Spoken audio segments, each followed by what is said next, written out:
ये देख के बहुत खुशी होती है बिहार में कि आज शिक्षा का क्या महत्व है वो बताने की जरूरत नहीं है और इसीलिए ऐसे विद्यालय अस्तित्व में आ रहे हैं। बक्सर की धरती जिसके बारे में विस्तार से गुप्तेश्वर पांडे जी, अश्विनी जी और पूर्व वक्ताओं ने बताया, मैं आप सबके साथ इस भूमि को भी प्रणाम करता हूं और मैं ये मानता हूं कि ये बोध करने की जरूरत है कि हमने यहाँ जितना जिक्र हुआ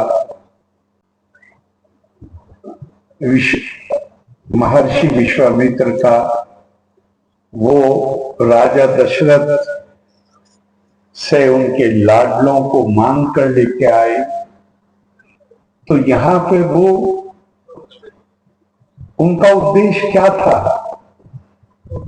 वो यहाँ पर उनकी ज्ञान की स्थली थी और ये वो मतलब मुझे सोच के एक अच्छी भावना पैदा होती है कि दशरथ नंदन श्री राम को मर्यादा पुरुषोत्तम इसी भूमि ने बनाया, बक्सर की। तो फिर अगर हमें ये बोध है कि हमारी भूमि वो है, तो फिर हम तो ज्ञान की उपासना के बगैर हमारे पास तो कोई और विकल्प नहीं है। हमारे माननीय प्रधानमंत्री जी कह रहे हैं कि 2047 तक हमें भारत को विकसित देश बनाना है। भारत शताब्दियों तक हमने अपने कंधों पर गुलामी का जुआ हमारे कंधों पर था। अब उन्होंने कहा है कि आजादी के 100वें वर्ष तक उस गुलामी का जो असर है वो खत्म हो जाना चाहिए और भारत जो गुलामी के दौर से पहले जिस तरह दुनिया भारत को ज्ञान के केंद्र के रूप में देखती थी, एक विकसित राष्ट्र के रूप में देखती थी, उस तरह की भारत दोबारा अपने उसी आसीन को भारत को ग्रहण करना चाहिए। आप सोचिएगा, आपके पास बहुत पैसा है, आपके पास बड़ा व्यापार है, आपके पास उद्योग है, आपके पास खेती है, आपके पास पशुधन है, आप जिसको चाहिए उसको दे दीजिए, अपने बच्चों को दे दीजिए, जिसे चाहिए उसे दे दीजिए। लेकिन अगर आपके पास ज्ञान है तो जिसे चाहिए तो छोड़िए, आप अपने बच्चों को भी नहीं दे सकते। आप केवल उनकी मदद कर सकते हैं, वो रास्ता दिखा सकते हैं। साधना तो उन्हें खुद करनी पड़ेगी, वरना तो ये दुनिया तो अब इसीलिए विद्या को कहा गया, विद्या नाम नरस्य रूपा अधिकम पिछन्ना गुप्तम धनम। विद्या केवल विद्या भोग करी यशा सुख करी, विद्या गुरु नाम गुरु, विद्या बंधु जनो विदेश गमने, विद्या प्राण देवतम, विद्या राष्ट्र पूछते नाही धनम, विद्या विहीना पशु। ये ज्ञान अर्जन के बगैर, विद्या प्राप्ति के बगैर, मानिए हमसे पहली जो नस्लें थी उनके पास विद्या थी और हम उसी विद्या को प्राप्त करने के लिए कोशिश ना करें तो वो विरासत में नहीं मिलती है। विरासत से बोध मिलता है, हमारी विरासत ये है, लेकिन ज्ञान तो मिलता है करी तपस्या में, तपा स्वाध्याय निरितम।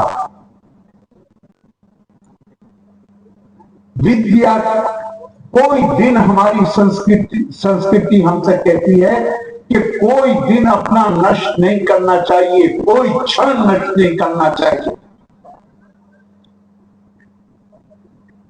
हमेशा तत्पर रहना चाहिए नया ज्ञान प्राप्त करने के लिए।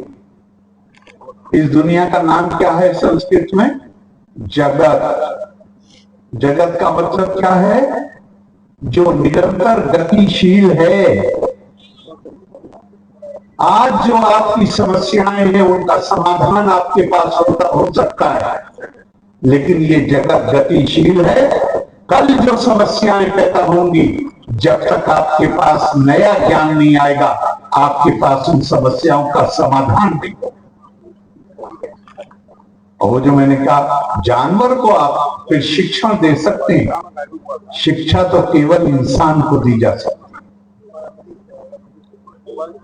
क्या हमारे यहां उसको महत्व दिया गया है? उसको कहा ये गुरुओं की गुरु है, ये देवों की देव है। और जिसके पास विद्या है, आप गौर कर लीजिए, मैं विस्तार में नहीं जाऊंगा। हम सब, मैं भी उसी श्रेणी में आता हूं। गांव गांव घूमते हैं हम,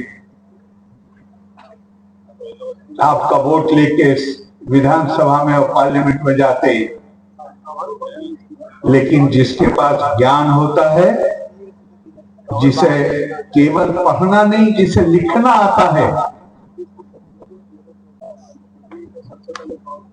वो कितना सशक्त होता है। वो हमारे असल शक्ति तो आपके पास है, जनता के पास, आपके प्रतिनिधियों के पास, लेकिन वो प्रतिनिधि भी उन्हीं लोगों पर निर्भर रहते हैं और विशेषज्ञों को ढूंढ ढूंढ कर बुलाते हैं जिनके पास ज्ञान होता है। ये ज्ञान का महत्व है। और एक बात मैं बच्चों से खास तौर से कहना चाहूंगा जो यहां पढ़ते हैं, कि विद्या अर्जन करने की हमारे यहां कहा गया है, तद्वितीय जन्मा। विद्या प्राप्ति का मतलब होता है दूसरा जन्म लेना।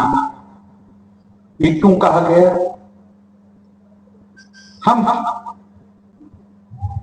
हम माँ बाप, हमारा परिवार जहां हम पैदा होते हैं, उनके प्रति हमारी वफादारी होती है, हमारी आस्था होती है। अपनी जो विस्तारित परिवार है उसके प्रति होती है, अपने गांव के प्रति होती है। विद्या से ज्यादा प्रभावी माध्यम शक्ति